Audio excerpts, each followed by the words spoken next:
and one in 2013. It is thousands upon thousands of people waiting for the new pope to step out on the balcony. Take a look at these two pictures, and it will illustrate how the world has changed. Doesn't that speak to the world having changed? Thus, I believe we need to move from this classroom. This is the classroom. This picture was probably taken in 1950 in the United States. But I've been in classes all over the world, and you know what classes often look like? They look like this. And I argue that we need to move from this to these, to active classrooms, to engaged classrooms, to project-based classrooms, to inquiry classrooms, to classrooms where discussion is the center of the class. It's really moving from the teacher-centered classroom to the student-centered classroom. And to illustrate how the flipped classroom works, and maybe some of you still don't know what the flipped classroom is, but I will define it in a minute. But to illustrate why I believe the flipped classroom is working so well, is I'm going to actually go back and tell a bit of a story, about me. Okay? And I want to tell you something about me you may not know, that I am a learner. I love to learn. And you know why I love to learn? Frankly, it's because I grew up in the right place. Actually, I grew up in the right family. You see, I grew up in this family, where my father was the first person in his family to graduate from college. He got a degree in aeronautical engineering and became a pilot in the U.S. Air Force. My mother was a teacher, but you know what? My grandmother got her college degree, she's pictured there getting her honorary doctorate, in 1922. That's a big deal for a woman to get a college degree in 1922 in the United States. And my grandfather was a doctor. And I say this because, you see, I grew up in a place that I would say was privileged. I grew up in a place where my family loved to learn. My mother taught me to read when I was 4 years old at the kitchen table. It was a family that loved books, and loved reading, and loved learning. So a question for those here today. How many of you are parents? You have your own children. How many of you? Many of you have your own children. So how many of you are parents? Have you ever had this experience? Have you ever sat at the kitchen table with your son or with your daughter and tried to help them on their homework, and they've been frustrated? They've wanted to give up. And you've wanted to give up too, probably, right? It's each of my children have been at the point where they've been in tears, okay, trying to help them on their homework. Because you see, I believe we have a problem. And this is the problem. We are sending our students home to do, I'm going to say, the hard stuff. Now let me define hard stuff for you. All right? Let's look at this in terms of Bloom's taxonomy. So you're all familiar with Bloom's taxonomy. So on Bloom's taxonomy right here, if you would have looked in my classroom those first 19 years before I flipped my class, I didn't flip my class until 19 years as a teacher, is most of my class time was spent doing remembering and understanding. I was doing the lower two tiers of Bloom's because I was teaching my students stuff. I was a science teacher, so I taught them Newton's laws, or I taught them how to balance a chemical equation, or I taught them about volcanoes. I taught them stuff. And then I sent them home. And what did I send them home to do? To apply and analyze, evaluate, and create. I sent them home to do the hard stuff. And this model of education, sometimes it works. You know what it works? It works if you grow up like I did, where you can go home and your family can help you. And you can talk to your engineering father or your teacher mother and you can get help. But not every kid gets to grow up like I did. So I propose, instead of thinking of Bloom's taxonomy in the traditional way, I propose that we flip Bloom's taxonomy.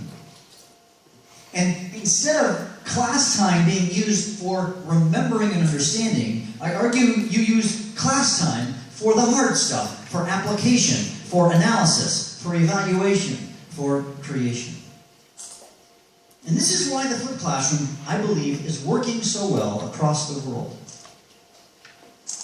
So, what is a flipped classroom? So some of you may have come here and thought, all right, interesting title, what's the deal with this thing?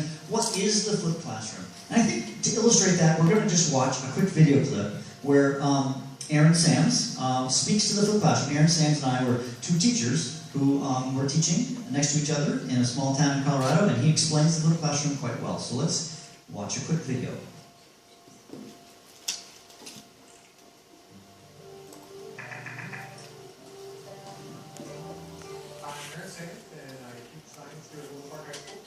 My ultimate goal, I guess, as a teacher is to help students become learners who can learn for themselves and by themselves. One of the problems that I was guilty of prior to flipping my classroom around was the classroom was centered around me. I told them exactly what to learn, how to learn it, what assignments to do to learn it, and when to learn it, and how to prove to me that they learned it. I don't do that anymore. We changed the place in which content is delivered. Instead of standing in front of a class and delivering, here's how we do this type of problem, here's how this works, I deliver that direct instruction now asynchronously at home through these videos that we make in the studio. I'm still low. Because the last step, they were already whole numbers. We had 1, 1, and 4. And here we don't have a whole number. So here's a few little tricks when you need to multiply the whole numbers. If one of your numbers ends in 0.5, you're going to multiply by 2. Something times 5 times 2. Right. Write this down. Yes. If something ends in 0.3 or 0.33 or 0.66, you multiply by 3. Kids from class, they don't show up to learn new stuff. They show up to apply the things that they learned at home and to ask me questions about the things they learned at home. So now they can have my lesson, if you will, what I would normally just sit up and lecture something in class and systematic teachers that did that at home, then what they were expected to do for their homework is now what they do in my class. Life is different for me because I no longer am the guy who stands up in the front of the classroom and is the activist student. However long class is. Now, I walk around the class and I help kids. I'm a tutor, guide, I'm the putter out of fires, whatever it happens to be in my crazy chemistry class, I walk around and do that. I don't stand up front and teach. That's kind of the traditional one. I'm Aaron Sanders. I'm a teacher. I'm a dad. I'm a husband. I love campaigning students. Sorry, the audio was a little weak on that, but he explains very well. The idea of the flipped classroom, of course, is the lower level content, the lower cognitive tasks are done actually in the individual space, not necessarily always in the homework space, although that's often what happens. And then the students in class are engaged in more richer conversations and activities. It depends on the subject. In many ways, it's like this. We've sort of got two models, I think, in education that are often thought of. We think of constructivism versus more of a didactic lecture model. In a constructivist, the students kind of will build up their own schema and their own knowledge on their own. In a didactic model, it's just a straight lecture. And I believe really where the flipped classroom fits is I still believe in direct instruction, but I think the place in which direct instruction is going to be different. And so I guess the flipped classroom in many ways is kind of in the middle. It's in between both constructivism and didacticism. That's a word, I'm not sure it is.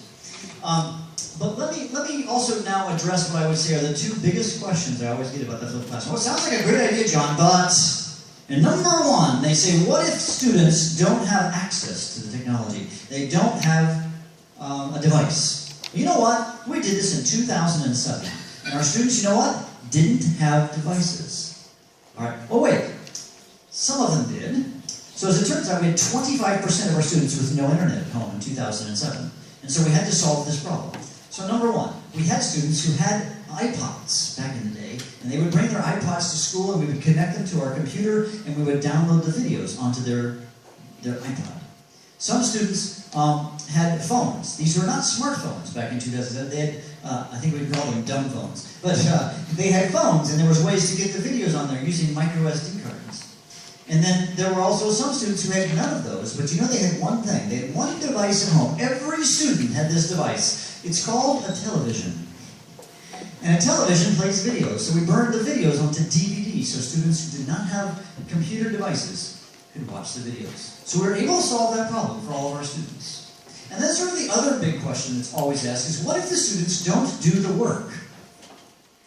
They won't watch the video. If they don't watch the video, your model falls apart, John, doesn't it? And to some degree, you're right. But we believe believe in holding students individually accountable. So at the beginning of class, every day, we'd walk around the room and we'd check each student's notes. If they had their notes, then they proved to us they had watched the video. If they had not watched the video, they did not have their notes. And if they did not watch the video and did not have their notes, you know what we did? We said, I'm sorry, I wish you would have made a better choice. We had 2 computers in the back of the room. They watched the videos in class. They lost points too. They were deducted some points, which they didn't like. And meanwhile, their friends were getting help on the hard stuff, if you will. And that really helped most students to actually do the work. They actually learned it was easier to watch the videos than it was to not. So the vast majority of students watch them. Now let's take a look into Aaron's flipped class. So what does a flipped classroom look like? Now there is no one way they look, but I think this is a good picture of what our classrooms look like. So take a look.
So hopefully you saw it's an active classroom. Aaron is not standing up lecturing. In fact, the last time Aaron and I lectured to students was 2007. We have stopped lecturing to students. And I think it comes down to one interesting question. And that question is this. What is the best use of your face-to-face class time? You see, in a given class, whether you're a college professor or you're a kindergarten teacher or whatever, you have